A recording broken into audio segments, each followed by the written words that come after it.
Hello, everybody. Good evening. That's what I meant to say. I'm Rick Newman, and I am the director at the American Museum of Tort Law, and I am delighted to welcome all of you this evening. And I'm particularly delighted to welcome you to the inaugural presentation in our Leaders in the Law lecture series. This is a new series that we have inaugurated. We have a couple other events coming up this fall in which we are bringing in nationally regarded phenomenal lawyers to talk about their experiences, their vision, their courage, their creativity, their passion that has led them to become fierce, wonderful advocates in protecting the rights of horribly injured people, victims of wrongdoing. The museum, I have my notes, I'm going to refer to them. You'd think I've written it, I've edited it, you'd think I have it committed to memory. I do not. So bear with me. The museum, the American Museum of Tort Law, celebrates two critical aspects of American law. One, the right of trial by jury, guaranteed in the Constitution and the Bill of Rights, bulwark against tyranny, protector of our rights and liberties, a critical aspect of democracy. And two, tort law, the law of wrongful injuries, the law that lets anyone who has been wrongfully injured take on the wrongdoer in a court, in a trial before his or her peers. It is a pillar of our law that protects those who have been injured and benefits all of us by making sure that food and products and pharmaceuticals and caregivers are safer. We are here to begin this Leaders in Law lecture presentation series, and we are truly honored, remarkably honored, to have with us tonight Thomas V. Girardi, Tom Girardi, for those who know him. We could not have picked a better person to inaugurate this series. Tom is perhaps best known as the lawyer in the case that became the Aaron Brockovich movement. But he has been a tireless fighter for people for almost half a century. Recently, a couple years ago, you may have recalled the case where the San Francisco Giant fan was so savagely beaten at a Dodgers game. Tom and his firm, the lawyers at Girardi Keese, took on that entire establishment, won the case, and led to changes in the way safety and security are provided for people at public gatherings. That's a case that benefits everybody. Tom will be the first to tell you, I'm the first tonight, but Tom will be quick to tell you that he didn't do it all by himself. He has built a remarkable firm, Girardi Keese, where the lawyers, the paralegals, the secretaries, the administrators have worked together for years. They come in and they don't leave. They are loyal, they are fierce, they're passionate, and they worked with Tom since the beginning. Tom has won or been awarded every national and international honor that lawyers can get. And we only have 90 minutes tonight, so I'm not going to even start going through the list, but believe me, he's won every accolade there can be. And he has given generously to a number of charities, to causes, to his law school, to his alma mater. He also has one of the world's greatest collections of courtroom illustrations. Remember when they wouldn't allow cameras in courtrooms, there would be courtroom illustrators. Tom has the world's best collection of those. It was recently an exhibit at the Library of Congress. And you, lucky people in the audience, will get a copy of the reprint when you leave here tonight. Thank you, Mr. Girardi. So it is really an honor to have Tom here. The format of the evening is going to be a brief interview when Tom comes in. Then he will give his master class. And this is really a unique opportunity. This is a chance to go beyond cliches and platitudes. It's an opportunity to really learn how a master of his craft has achieved such remarkable results. To think about and hear about the passion and the fire and the juice and the creativity that have fired him up for half a century, that have led to such tremendous results. Following his master class, There will be an opportunity for you to ask questions, and then the evening will wrap up. So it is truly, truly an honor for me to welcome Tom Girardi.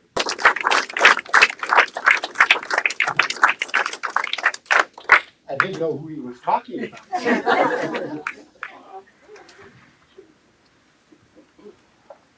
Excellent. So here are the questions I have, and we may truncate this because really the highlight of the evening is Tom's masterclass. But I had given some thought to some questions, and I wanted to ask a few of them for you. The first one I wanted to start with struck me as fascinating. You have had a tremendous career, tremendous success, established an advocacy center at your law school, Loyola, and it's named not after you, but after your father. Why? Tell us about your family. Well, Big Al, as he was known, he was awesome. He was brilliant. He invented the radar that lands airplanes on carriers and landed on the Hornet with the windshields blanked out of the plane in 1942, using only his radar to put it on the deck. He never made any money. He was working for some big company or something. And then, at age 65, he had to retire. So he worked for the firm. And at the firm, he was known as Big Al. And everybody loved my dad. He was also a poet. After he got to know the law firm and what we did, he wrote a poem about lawyers. You have no enemies, you say. Alas, my friend, the boast is poor. Those that mingle in the fray that the brave endure must have made foes. If you have none, small is the work that you have done.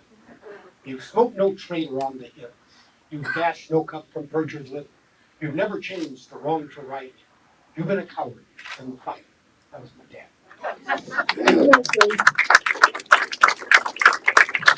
So if you hadn't been a lawyer, what do you think you would have done? Well, I think I would have continued the popsicle stand I started in the 6th grade.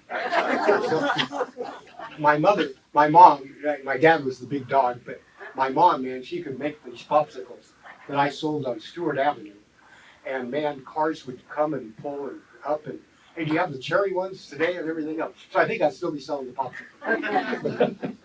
What's the best advice you ever got as a young lawyer, or as a lawyer at any point? You know, I think the best advice didn't come from some win. It came from a loss. And the client came up to me and said, what you did was so great for us. I know we lost, but you must be such a wonderful person. And that took so much of the pain out of losing this case. And I think maybe that was it. Cool. What would be a pithy piece of advice you would give to a young lawyer today? Well, we have 4 young women lawyers in the firm. And they've been with us like 5 years, 2 or 3 as law clerks, 2 or 3 as lawyers. And we, at 5:30 or so, I like to have a glass of wine with them and talk about the case and who'd be a good mediator, those sorts of things. And I told them one thing. I said, the one thing you should know about being a plaintiff's trial lawyer is that there's a lot of money in it. The bad news is it's only $7 an hour. It takes so much time you can't even get over it. That's an interesting point. People see the outcome. They read about the big verdict. They don't see the years of work and all the effort that goes into it. Yeah, exactly, especially in those big cases.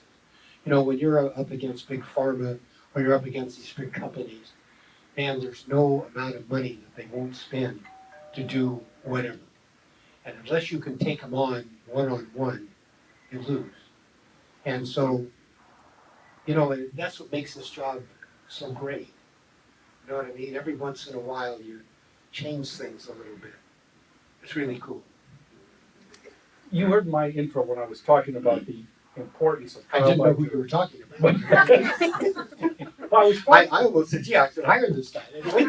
We're delighted. I was talking about the importance of trial by jury in tort law. Why are they important? Really, what's your thinking about that? You know what? It's crucial, isn't it?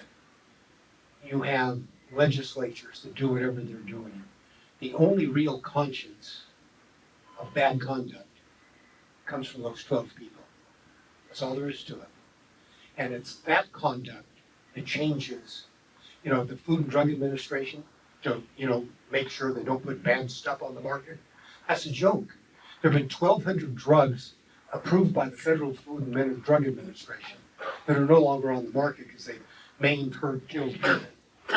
The only real remedy that people have out there is the trial practice to prevent bad conduct. The bad cars, the bad products, the bad drugs, the bad conduct. The only leveler is the plaintiff's bar. Now tell us a little bit, you have this collection of courtroom art. How did that come about? Hey, this is really great, and I think you got some of them.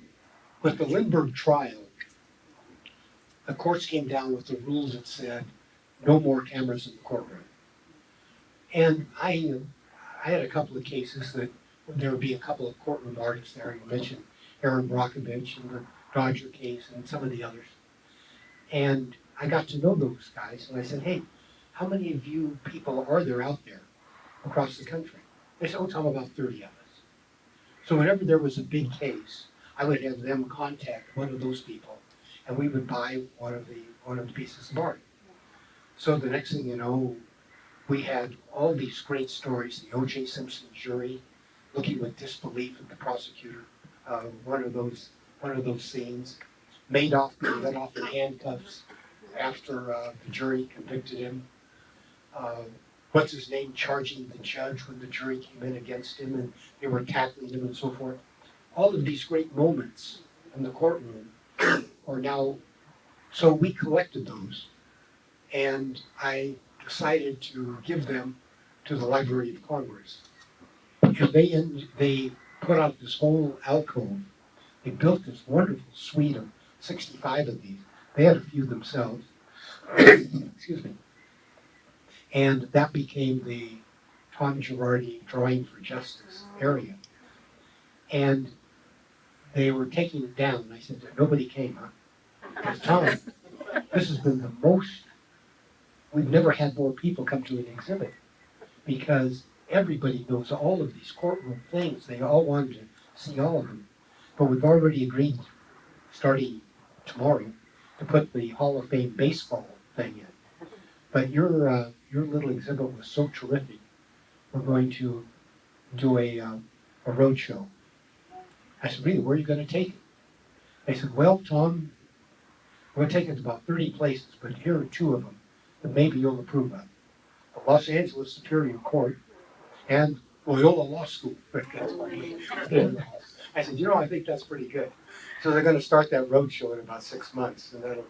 But you have these copies, and you know every single trial. Every single trial, you say, oh, I remember that, and so forth, all the way down the line. So that's really been terrific to get those artists. They're such good people. I really like them. Those men and women are just, and they're more involved in the law, I think, than most lawyers are. So that's a little treat, I think, that is worth spending a little bit of time on that will recall some of the great trial moments. Good. So let's talk about Tom Girardi, the person. These are the questions that you'd see on Entertainment Tonight. What do you like to do? I'm running a little late. What do you like to do when you're not working? Hobbies, interests? Well, this stupid law job, it's a lot of fun. So it's almost not like working. Now, some of it's working. It's not like working. I don't mind the golf course. That's pretty good. The great thing about golf is, unlike any other sport, you can play it till the day you die. I was a pretty good baseball player at one time, and I couldn't go play girls softball now.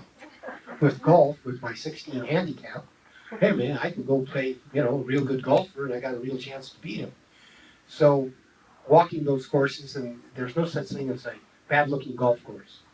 So that's really one thing that's kind of good. Good. Do you have favorite books, movies, TV shows? Well, that's hard to do. First of all, it's not my favorite, but Erica would kill me if I didn't say about Housewives of Beverly Hills because she's on it.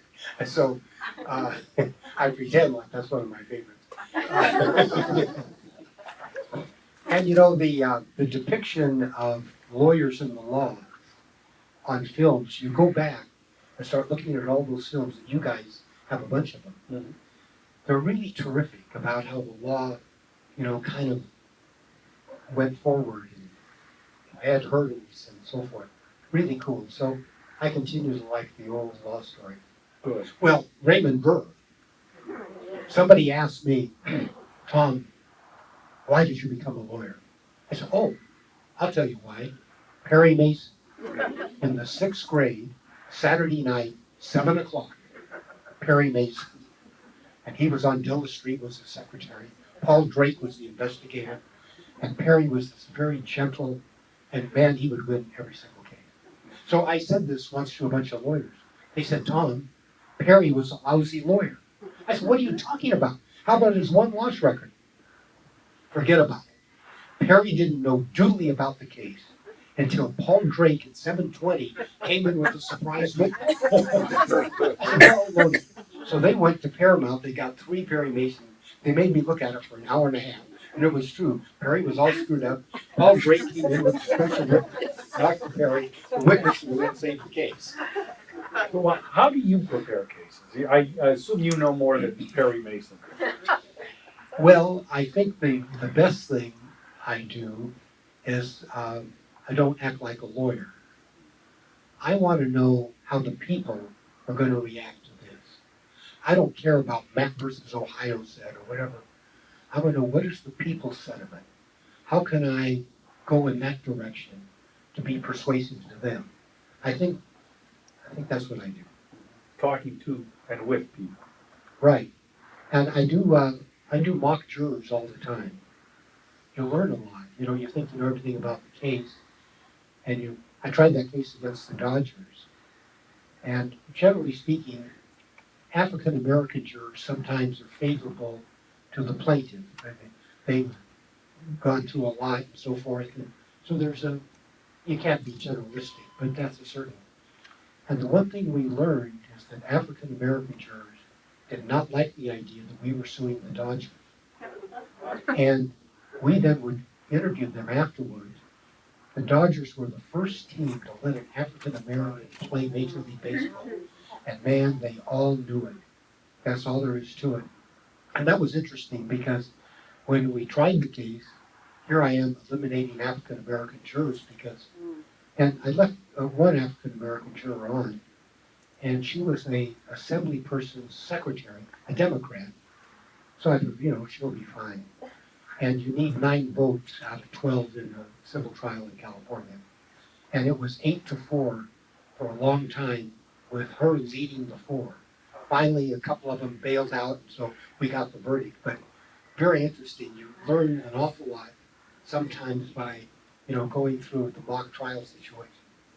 What do you think would be, if you had to list some of your greatest successes, what pops into your head?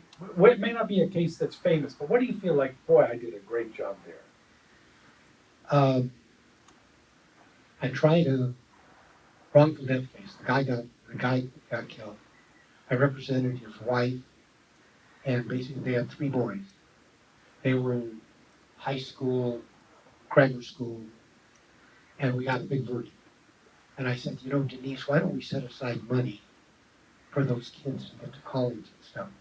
She said, Tom, that's a great idea.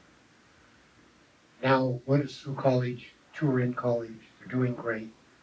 And every Christmas, those 3 boys for the last 8 years come down and take me to lunch. I mean, how about that? How could anybody ever have a job that would be so great? So things like that happen. But I think that's probably a good place to stop with the interview and invite Tom Girardi to give us his master class.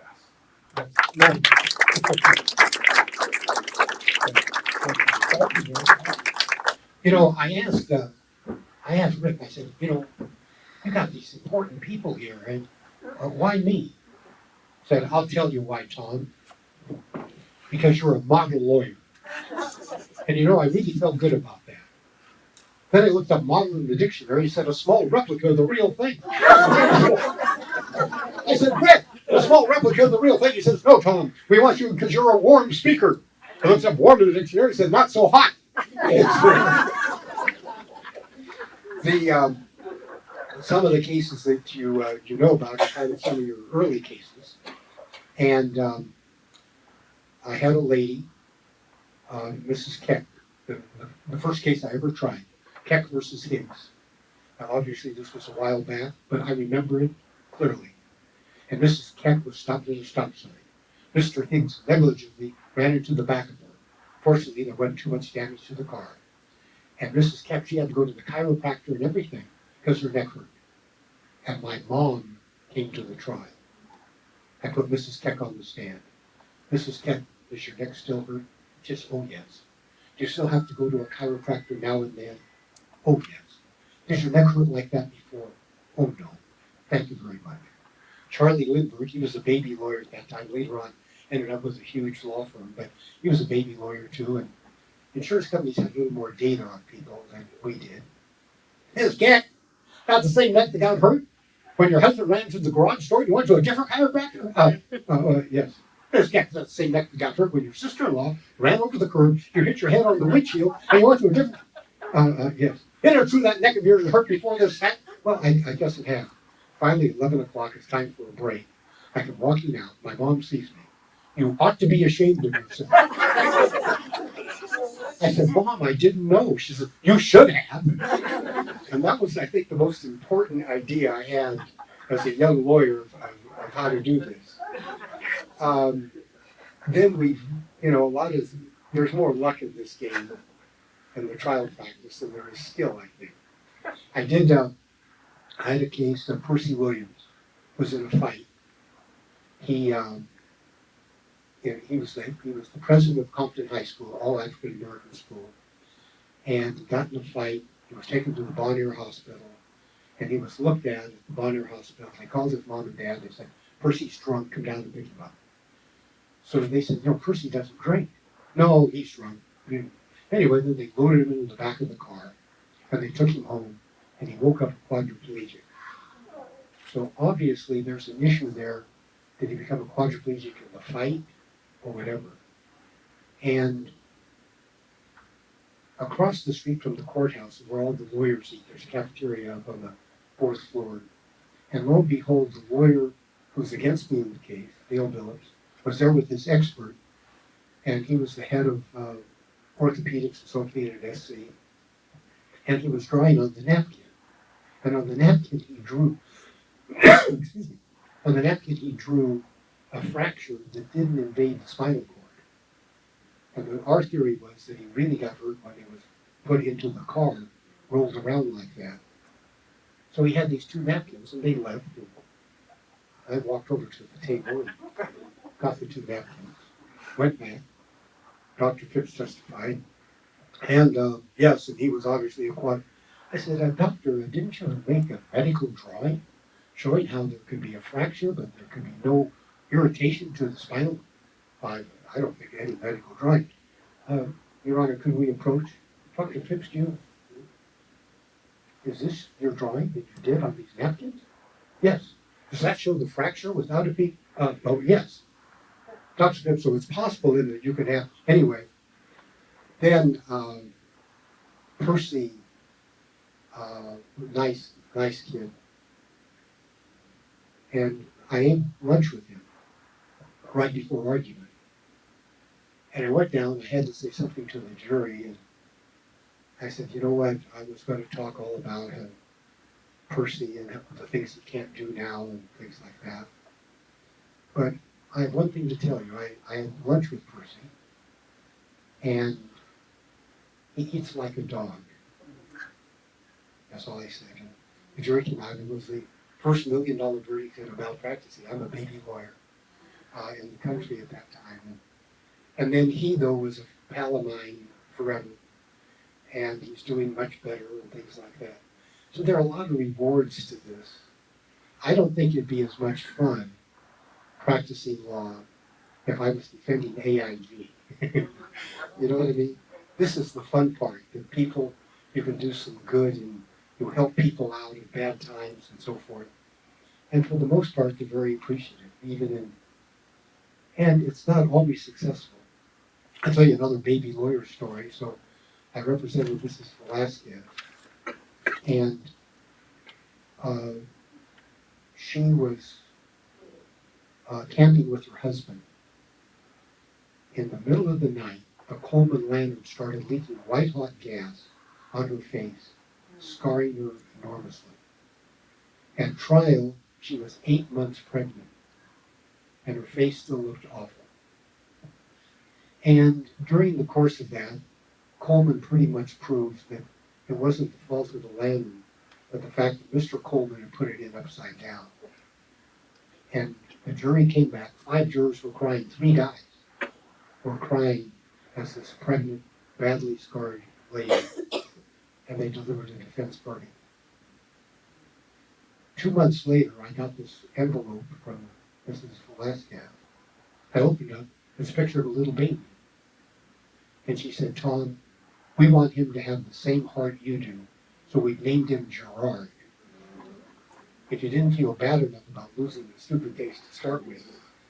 But those are things that happen in the practice, I think, that make this a very interesting idea. Now then, the importance of trial lawyers. We're the only balancing act out there. We're the only thing that stops people from doing bad stuff. There was a drug called Vioxx. Vioxx was your knee hurt when you play golf. That's all it was for. And they marketed it to the over 50 set, the same group that was overweight, didn't work out, had high cholesterol. And they were getting a bunch of heart attacks. But we couldn't prove that Merck knew Vioxx coagulated blood. And I won that case. However, it wasn't because Tommy, the brilliant lawyer, one day in the mail, no return address, Tom Girardi printed. I opened it up. It's a memo from the chief medical officer of Merck to the executive vice president when they're taking Vioxx into clinical trials. And it says, are we going to give people aspirin with the Vioxx? If we don't, we'll have so many heart attacks, it'll kill the drug. Holy Toledo, this company knew all this. They had this information, put it out there, hurt all these people. You know, it's amazing to me that this isn't isolated. Excuse me. There's a drug called Vandia for diabetics, and it too causes heart attack and stroke. And indeed, if you're a doctor and you have a drug that warns about heart attack and stroke, you don't give it to somebody who's overweight, has high cholesterol, and so forth. But there's no warning. And in this case, once again, I won this case, but once again, this is Tom Girardi, the brilliant lawyer. In the mail, open it up, and it's a report the first time they used this drug in people from the company. And they had 6 heart attacks. The executive vice president writes in the margin, this will never see the light of day. So I asked the other side to produce the first test, and they sent it. Wrote the guy back and said, listen, I don't want to get picky, but I want you to do it again, and this time I want the word day to appear in the left column. He said, Tom, I think we better sit down on these and see if we can settle it. And we did. But the conduct of these people, talc. Okay, talc stuff ladies use, especially to smell good. It causes ovarian cancer. Now, there have been several of those cases that have been won, and they're won because of me. Once again, just like these other things, not because of my trial ability. But I was back at Harvard 3 years ago, and indeed the head of OBGYN at Harvard was a doctor by the name of Kramer. Smart guy, been there 25 years, primarily involved in doing articles and things like that. And he was going to testify for us on a case, not tell, because he had written an article on medical causation with respect to this particular drug. As I'm leaving, I said, hey, what do you think of talc? He said, Tom, I told them 20 years ago this causes cancer. I said, what? He said, who'd you tell? I bet I could find it. A week later, the secretary says we can't find it. A week later, out comes this 4-page letter to the head of Johnson & Johnson saying this causes ovarian cancer, this is why. It has metal in it. This would, especially in the vaginal area, there's nothing to stop it, goes directly to the ovaries, and so forth. And so I think our law firm has a couple hundred of those cases, and those that we've evaluated the cells shows talc in the cancer cells. But can you imagine if you're a company out there and you get notice that your product could be causing this sort of damage, and you don't do a damn thing about it? So I think that's the importance of the trial lawyers. We're the only protection you have. That's all there is to it. Forget the FDA, forget the conscience of these companies. I mean, these are just a few stories I have concerning the fact that they knew it and they do it anyway. The profit is much more important to them than making sure they don't hurt people. The trial practice, though, is a lot of fun. I'll let you get out of here in a minute. Excuse me. The cases that go to trial now are over with by the time you select the jury. When the truck driver runs over the kid on the sidewalk, that case doesn't go to trial. That's settled, forget about it. The case with no liability or a little bit, that thing's settled for a nuisance. And the cases that go to trial, there were a fight, be a 6-5 pick-em fight. And that's what goes to trial. And the philosophical makeup of that jury is massively important. Because jurors no longer decide facts, they decide philosophies. Medical malpractice case. The doctor cuts off the wrong leg. That didn't go to trial. Case that goes to trial is the lady has a lump in her breast, goes to the doctor pats her on the head. 3 months later, she goes to another doctor. Oh, we better take a look. And now there's no involvement. All the facts are admitted. Well, is there causation? Would the node have been involved even had they done something here? Because cancer is, all the facts are admitted. What's going to decide that case? The philosophical bent of the jury. A highway design case, negligently designed highway. I can show you the picture of every highway that's been found to be defectively designed. You know what it looks like? It looks like a road. Here's the curve, here's the lighting, here's the blah, blah, blah. So what's going to decide that case is the philosophical makeup of the jury and looking at the accident history and what they could have done and so forth to say, yeah, that is. And when we look at all of these cases that go to trial, they're very close. And it's the philosophical makeup of that jury that is crucial. So what does this mean? This means the jury selection process is fabulous. I have to find out your thoughts. And not on everybody. I can see you already. You don't like me.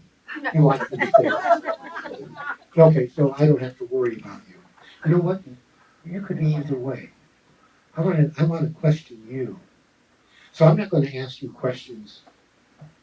I want to get your philosophical bent. So I'm going to ask you essay questions. I'm not going to say, will you be fair to all the people in this case? You know what? You can ask that question for 282,000 jurors. Everyone but one guy has said, yeah. I'll use that type of a question with a juror that I think is in my corner. I think you are. I can tell by your smile. I think you're in that corner. So for you, I'll say things like, you're going to be fair in this case, will you not? And you're my opponent here. You'll be fair to him. You're going to be fair to everybody, right? So I'm going to ask you questions like that. Now that you I don't know about. You I got to probe a little more deeply to get your philosophical bent. So I'm not asking you yes and no questions. I'm asking you philosophical questions. You know, what do you think about somebody coming to a courtroom and suing for a lot of money for injuries? So you're going to reveal something in that thought. The language that you use is really crucial. My dad, the poet, he was the greatest courtroom jury consultant of all time. He'd be in the back of the courtroom with the old brown sweater on, just watch the proceedings. Time 11 o'clock, time to go to the bathroom. We'd be standing side by side in the men's room. He says, juror number 5, hate you. I said, thanks, Bob. Would like to thank and excuse juror number 5, Your Honor. Thank you, juror number 5 is excused. So the philosophical bent of that jury means a lot. I have another little trick that I'm using. And your face has 40 muscles that go directly to the skin. All the other muscles in your body go to bone. And those muscles react a brief instant before you say something. So I have a doctor pal of mine who's done all these studies. I have him sitting in the courtroom. Hey, you know, there's a lot of money involved in this case. Does that bother you? No, that doesn't bother me. Now, obviously, it's never that acute, but he picks it up. He picks up that quick read. And so that's what makes it exciting. So, you know, this is the greatest job a guy can have. And by guy, that means men and women. Don't look at me that way. And then you get your report card. And sometimes it's good. Sometimes it's not so good. But you know, one wonderful thing in my career happened to me a couple months ago.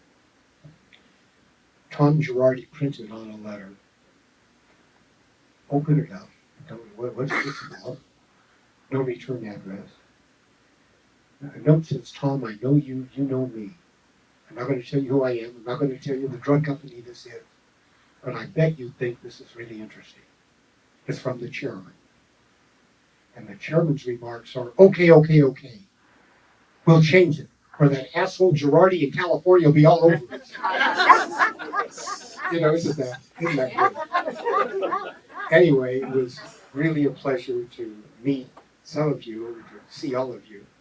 And I appreciate a few words about the importance of the jury system, how crucial it is to make everything right. Thank you very much.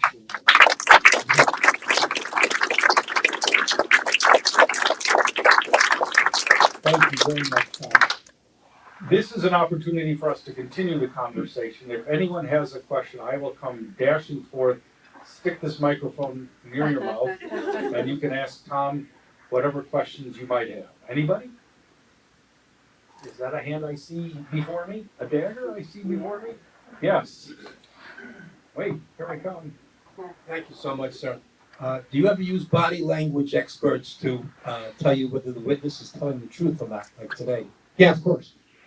And, you know, a lot of stuff happens outside of that jury room, outside of the courtroom. You got to be careful with your client because, man, that jury's looking at them. I won one case because we were suing a doctor, and every morning he's reading the Wall Street Journal as the jurors pass by. That had a bigger effect on him than my saying he was negligent at during the course of the trial. So there's no question about it that the body language is crucial, not just the eyes, that's just another sophisticated area, but the body language in the jury box. Then also you find other things. See, the four of you guys go to coffee. I know you're going to be a 4-person block. That's a lot of jurors. Man, if you're not for me, this is going to be bad. So I'll say things to you. You know, and a lot of lawyers, before argument, they go read the expert testimony. I go read jury selection. And you know what you said? You said, I was a pilot 25 years ago, and I flew, and then I went into the other business, blah, blah, blah. So during the course of, I said, you know what? You don't look at you. This would be like you're a pilot. You're at 30,000 feet. The control tower says, go to 20, go to 20. And you know what you say? Forget about it. That's what they did. And you know I'm talking to you. And so that's how you try to blend things in. Hi, thank you for coming. We're on the brink of getting a new Supreme Court justice who has been pro corporation forever. And you keep winning against corporations, but I don't see people suffering for it from the corporation. Is there any time soon where we can start expecting the people who actually make the decisions to be paying the price instead of their stockholders and the taxpayer? There's too much money in it. Talc is going to get massacred in all these cases. Okay, how about this? Vioxx, we settled out for $4.2 billion. They paid their own lawyers more than $2 billion, and they made money on the drug. So that's the whole thing. In other words, it's so infectious that you never really get to it, in my opinion. But thank God the jury's there. Otherwise, they totally run the bases, don't they? Unless we have people that say, hey, pal, talc manufacturers, Johnson & Johnson, a family company. But can you imagine if you owned a company and you knew you were causing cancer to people and for stuff that makes you smell good, you would say, stop the presses, wouldn't you? Anybody would. There's too much money in it, so forget about it. Okay, we'll pay the 800,000 here, the million here, and blah blah blah. Forget about it. So the only leveler of freedom, really, the only weapon you have as a person to make sure the car isn't defective, the products aren't defective, the drug doesn't cause terrible stuff, is us. Can you share with us what kind of major influences and changes have happened over the course of your career that today you would say is entirely different than when you started? Sure. As a young lawyer, there was a big-time lawyer in California called Elmore Lowe. And so I called him. I'm a law student. I said, listen, I don't want any money, but could I carry your briefcase? And he said, sure. He was a medical malpractice lawyer. Excuse me, yeah. And he had a case where they took out the wrong kidney. They're supposed to take out the left kidney, they took out the right kidney. And so I go to his office at 6:30 in the morning as we're going to head to court. He said, put these on. So he has these two gold things. And he puts them on my lapel. One says R, one says L. He says, wear those throughout the trial. And he wore it himself throughout the trial. And indeed, it was interesting things like that you began to understand this game of how you persuade. And although things have changed a lot since that, the fact of the matter is, the other thing is this. Elmer Lowe, in one of these cases I'm there, he stands up, ladies and gentlemen of the jury. Because the only people on juries, companies didn't pay for jury service. So if you worked for a company, you'd be excluded. If you were a mom with kids, you would be excluded. So the only people there were a bunch of 75-year-olds there that you could, ladies, you could do that. Now you could do that now, but these people that look at you and say, what an idiot. So things have definitely changed. So now then, you have jurors on that jury panel. 5 of them are as smart as you are. 2 of them are smarter than you are that are going to make up this thing. So how do I persuade them? That's the crowd I got to do. And I get them and I win the case. Thank you. Tom, when you're going through the jury selection process, do you tend to find that there are certain or common jury prejudices that you come across? And I was going to ask you, if so, how do you deal with them, or do you simply try to get rid of them? Well, you want to get rid of them, Yeah. but you only have so many peremptories. And now, when you have companies that pay for executives and everything else to be on jury duty, you only have so many peremptories, so you got to convert them. You got to be very honest. Say, hey, listen, you're part of a major company. Guess who? We're suing a major company here. However, you got to promise me one thing. When you go in that jury room, you're not going in as part of a major company. You're going in that jury room to do the right thing. Understand that?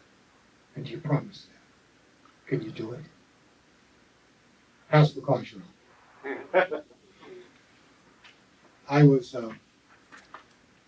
winding up here, so I should tell you, Winston Churchill, he said a lot of great stuff. how long should a speech be?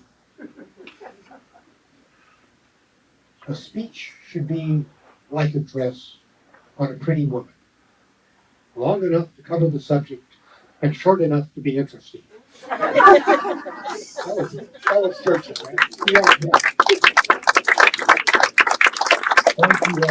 Thank you very much. We are a few minutes early, so I would like to ask Tom a question that has bothered me. I practiced law in Connecticut for many years, and I saw changes. I saw an increasingly negative attitude toward lawyers and courts and interview jurors who were very quick to talk about the plague of frivolous lawsuits, although they couldn't name it, and were quick to talk about greedy lawyers, although they didn't have any good examples.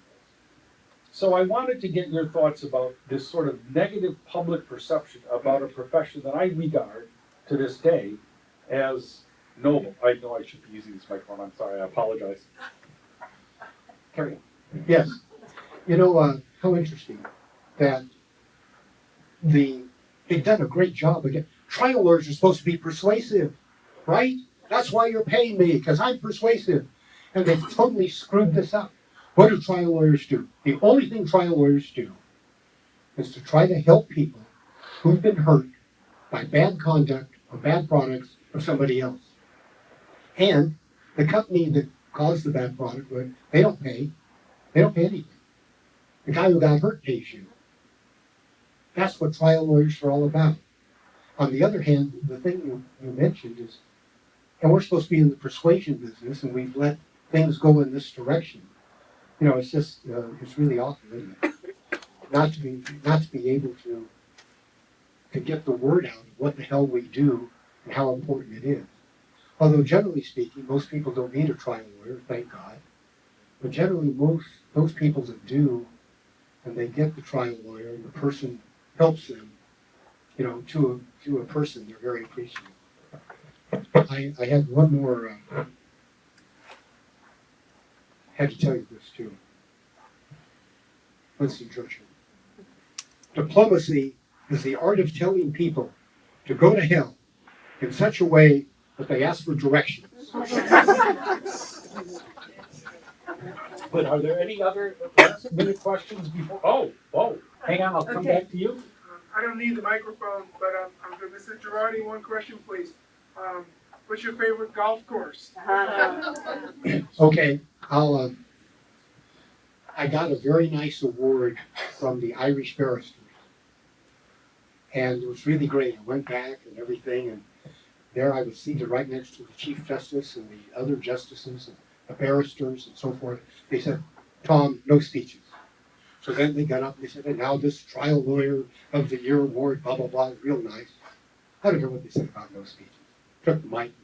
I said, "You know, I was going to say this is the greatest award I've ever received, but it isn't." All these people said, "Who is this jerk?" It's the second best award. The best award was being admitted to the Ballybunion Country Club. In Ireland, Clinton is loved in Ireland. You go to any bar in Ireland to this day, there's a picture of Bill Clinton because he got the country together. And then on the first hole at Ballybunion, there's this huge bronze of Clinton swinging the club. You know, so he made a better hit there than his wife did here. Apparently. Any other questions? Here's one. When you receive an anonymous tip like you did in the Vioxx case, do you ever find out who the whistleblower is and what sort of admissibility challenges have you faced with those types of evidence? You know, great questions. And we get a lot of these. And then it's publicized, a big settlement, and all that stuff. Never has anyone come forward and said, "Hey, what'd you think of the memo? What'd you think of the document?" They were all doing it because from their heart, they knew this was wrong and they wanted to improve it. We've never, and I've gotten a bunch of them, all the time you get these advice and so forth, anonymous, and they stay anonymous, even though there's publicity given to the big settlement and everything, never a word. It really comes from the heart. Couple more? Hi, thanks for being here. I'm Kevin Ferry, practicing in New Britain, and I've got two lawyers with me and a paralegal. And the paralegal actually watched Aaron Brockovich last night. She was so excited to see him. So my question is, it seems to me in this day and age where we can't have any constructive political discourse with each other, people seem to be so polarized. Has that changed the way that you try to pick a jury or try the case to persuade these people that may not be able to get along at all? You know, of course, the fact you asked the question means you know the answer to it. I don't have to worry about, you get a pretty good idea of the jurors that are for you. They look at your client sitting on the bench outside the jury room when they go to coffee. They smile when you say something a little bit humorous. They look with disdain at the other side when that guy's in your corner. However, that guy's not going to decide the case. I got to get you. I can tell your look right now. It's not good. I got to somehow convince you. See, you're nice. You're going to go along with this. No one ever says that. You're toast. Gotcha. So that's part of your job. And to have people, I like to have a couple of my younger lawyers there watching the stuff. Like if I have you on the stand, I have to be saying blah, blah, blah. I want somebody watching you to see what your reaction is to this. That they're bored, they're looking at their clock, rolling their eyes, all that sort of stuff becomes very important because these cases are that close. And that's what, though, let me just close by saying, it's the greatest job a person could ever have, without a doubt. It gets your report card, there's no question about it. And it helps some people. And people that I've helped over the years, sometimes with not even a lot of money. I still get Christmas cards from them and things like that. Can you imagine having a job like that? It's really cool. First of all, it was really nice to meet a whole bunch of you people. You're a little different in the crowd that I normally talk to. First of all, you're a lot more intelligent, and and you look better, and things like that. But anyway, it was very nice to be your guest, and my good to all of you. Thank you.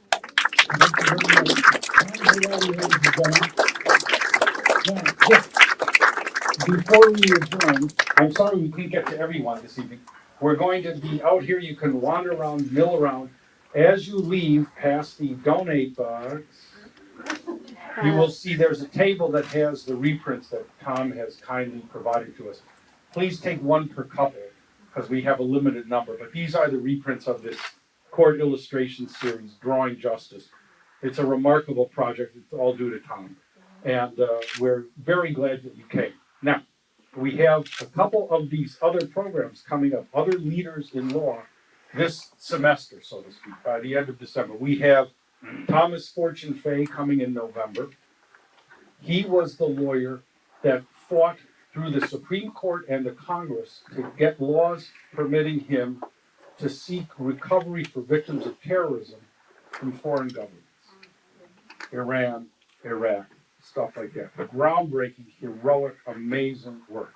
He will be here in November. Check our website, www.tortmuseum.org, for details on that. And then in December, we have John Bareilles coming. He was the lawyer that represented about 50 families in that terrible station nightclub fire in Rhode Island where so many people lost their lives. Another remarkable job of lawyering. Remarkable opportunity for you to come and meet and talk with and interact with just world-class lawyers. It has been our great pleasure to have you here tonight, and especially I want to thank my friend, colleague, and one of my heroes, Tom Girardi.